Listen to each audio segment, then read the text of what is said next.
तो विभाग में इसका एक लिखित मांग पत्र देते हैं, तत्पश्चात सरकार के पास अपनी बात रखते हैं, जिसमें प्रमुखता से अभी का जो स्थिति है वर्तमान में शिक्षण कार्य के अलावे इतना सारा कार्य है।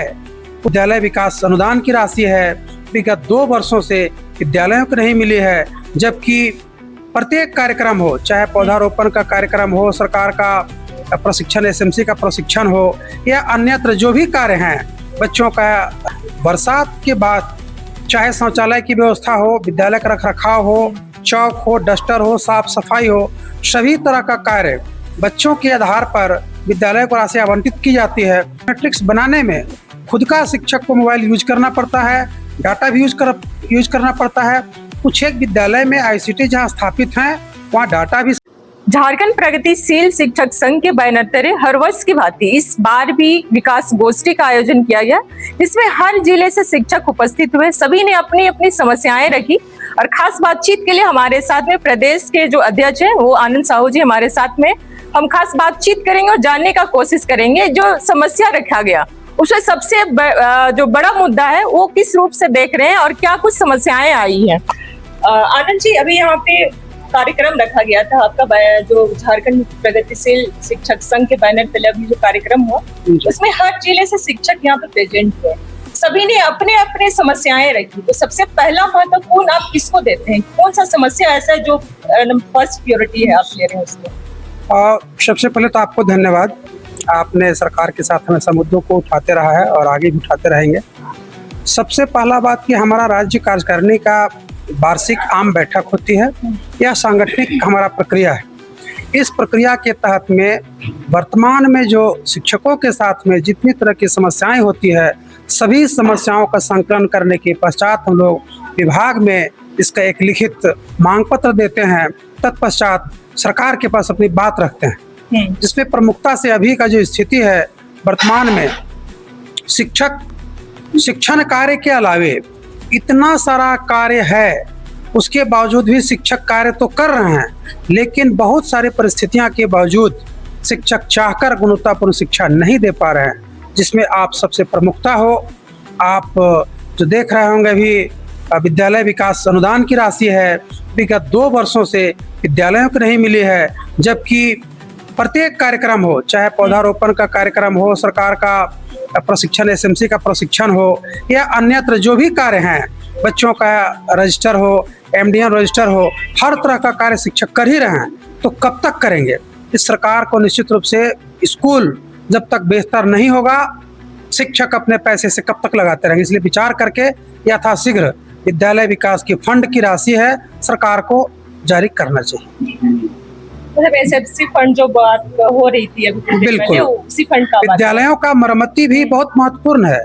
बरसात के बाद चाहे शौचालय की व्यवस्था हो, विद्यालय का रखरखाव हो, चौक हो, डस्टर हो, साफ सफाई हो, सभी तरह का कार्य बच्चों के आधार पर विद्यालय को राशि आवंटित की जाती है। वह राशि नहीं मिलने से शिक्षक कहीं न कहीं परेशानी का सामना करना पड़ रहा है। अच्छा, और एक बातें आ रही थी जो सबसे महत्वपूर्ण है टाइम मैनेजमेंट का, क्योंकि आप लोग को बायोमेट्रिक सिस्टम है, बायोमेट्रिक सिस्टम के भी बीच में ये सवाल उठा था कि अगर हम गोष्ठी में भी जाते हैं तो बायोमेट्रिक लगा के जाना पड़ता है, आते भी हैं तो बायोमेट्रिक लगता है, इसमें समय का वेस्ट काफी ज्यादा हो रहा है। इसको आप लोग किस तरह से समझ सकते हैं? चूंकि गुरु गोष्ठी प्रखंड मुख्यालय में आयोजित होती है, एक प्रखंड मुख्यालय में विद्यालयों की दूरी लगभग 20 से 25 किलोमीटर की होती है। शिक्षक जब 9 बजे जाते हैं, फिर जा करके लौट करके बीआरसी में लगातार 3 से 4 घंटे, 5 घंटे, कभी कभी 6 घंटे भी पूरे महीने का शैक्षिक कैलेंडर होता है, उस पर चर्चा होती है। तो शिक्षक को एक साथ आने जाने में दिक्कत परेशानी होता है। उसके पीछे कारण है कि बायोमेट्रिक्स बनाने में खुद का शिक्षक को मोबाइल यूज करना पड़ता है, डाटा भी यूज करना पड़ता है। कुछ एक विद्यालय में आईसीटी जहाँ स्थापित हैं वहाँ डाटा भी सरकार की है, टैब भी उपलब्ध है, लेकिन अधिकांश प्राथमिक विद्यालयों में इस तरह की व्यवस्थाएं नहीं होने से शिक्षक अपने विद्यालय से जाते हैं। चूंकि ऑनलाइन लोकेशन है तो जाहिर सी बात है शिक्षक पहले भी हाजिरी बनाते थे, अभी भी बनाते हैं, लेकिन एक एक साथ कार्यों का अत्यधिक बोझ के कारण से शिक्षक अपने आप को महसूस करते हैं। जब आप बायोमेट्रिक्स लगा ही दिए हैं तो आपका जो ऑनलाइन सिस्टम है, आप एक फिंगरप्रिंट कार्यालय में उपस्थित करवा दें या लगवा दें, जिससे शिक्षक जहां जाएं उपस्थिति वहीं से बनाएं। शिक्षक बनाने से कतरा नहीं रहे हैं। शिक्षक का पेशा है, पहले भी ड्यूटी कर रहे थे, अभी भी करेंगे, लेकिन उसके नाम पर आप बात बात में वेतन रोकते हैं, स्पष्टीकरण मांगते हैं। इससे शिक्षकों में कहीं ना कहीं कार्यकुशलता घटती है और शिक्षकों को लगता है कि इतना कार्य करने के बावजूद भी विभाग हमसे बार बार सिर्फ स्पष्टीकरण ही पूछती है। मेरा कहना है कि शिक्षकों का मनोबल को बढ़ाएंगे, शिक्षक पर विश्वास करना सीखेंगे, निश्चित रूप से बच्चे बेहतर करेंगे।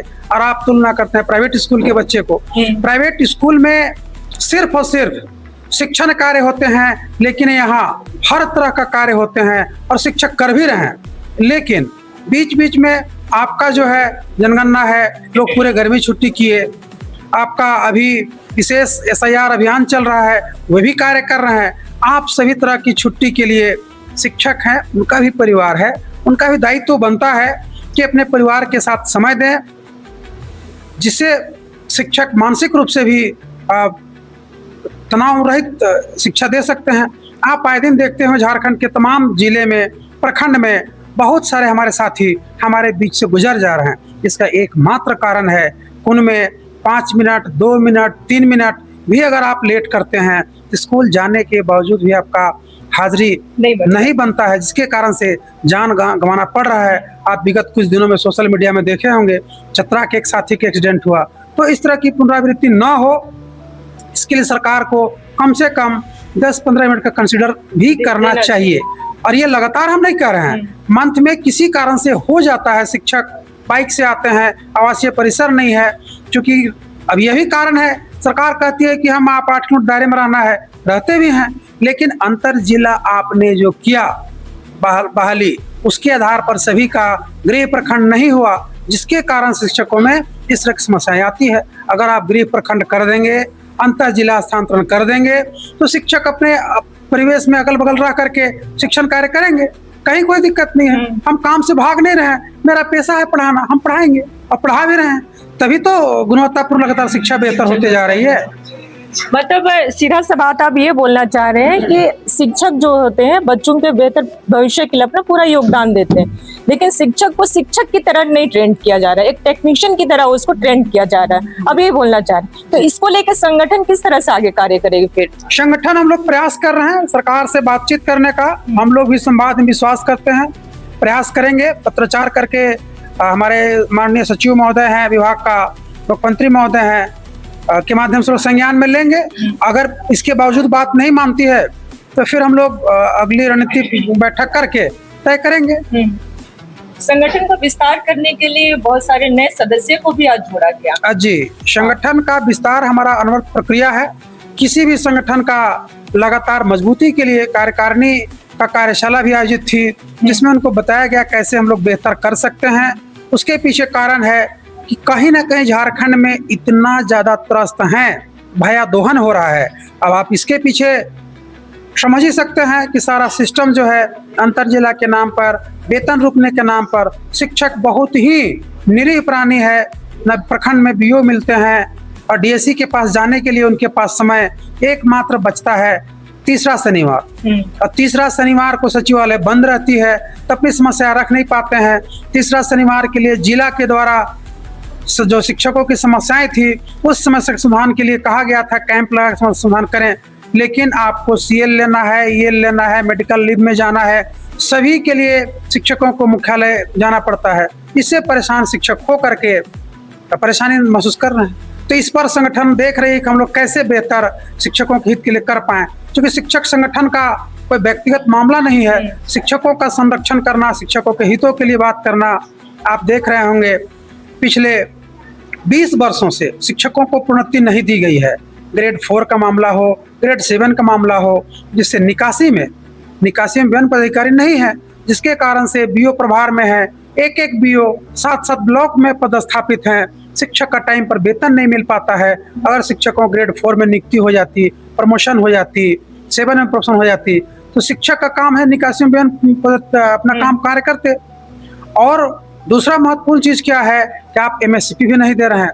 झारखंड के सरकारी विद्यालय में आप दे रहे हैं कुछ शिक्षकों को, लेकिन जो कल्याण विभाग के द्वारा संचालित विद्यालय है आप उसे शिक्षक को दे रहे हैं, लेकिन मेरे साथ सौतेला व्यवहार कर रहे हैं। पूरे डिपार्टमेंट में सेवा काल में हमको 3 बार MSCP का लाभ मिलना चाहिए। कारण क्या लगता है इस तरह से जो बिहेव हो रहा है उसमें? कारण तो हम इसको सरकार का मनसा साफ नहीं है शिक्षकों के साथ में, उसके पीछे कारण है शहरी भत्ता आप शहर में देते हैं, जो दूरस्थ भत्ता था पहले मिला करता था उससे भी रोक दिए हैं, आप न ट्रांसफर कर रहे हैं, जोन आधारित आप जोन तो बना दिए। हमारी वर्तमान की सरकार के जब दिग्वंत शिक्षा मंत्री रामदास सोरेन सर से पहले हमारे जगन्नाथ सर थे, उस समय उनका एक प्रपोजल बना हुआ था कि हम दूरह भत्ता देंगे, उससे शिक्षकों में काफी उत्साह जगी थी। अगर आप दूरह भत्ता देंगे तो शिक्षक क्यों आना चाहते हैं मुख्यालय में, उनको वित्तीय कुछ लाभ होता है, बाल बच्चा का पढ़ाई लिखाई के लोग अपने रह करके पढ़ाते, तो कुछ ना कुछ वित्तीय लाभ के लिए ही संगठन प्रयास कर रही है। अब आप देख रहे होंगे कि हाईकोर्ट का आदेश भी है कि 8 सप्ताह में सरकारी शिक्षकों को MSCP का लाभ देना है। सरकार कमेटी तो बना दी है, लेकिन उसका अभी तक आउटपुट नजर नहीं आया है। इस पर हम लोग सरकार के साथ समन्वय स्थापित करके प्रयास करेंगे यथाशीघ्र कोर्ट का आदेश का अनुपालन किया जाए और शिक्षकों को वित्तीय लाभ मिला जाए।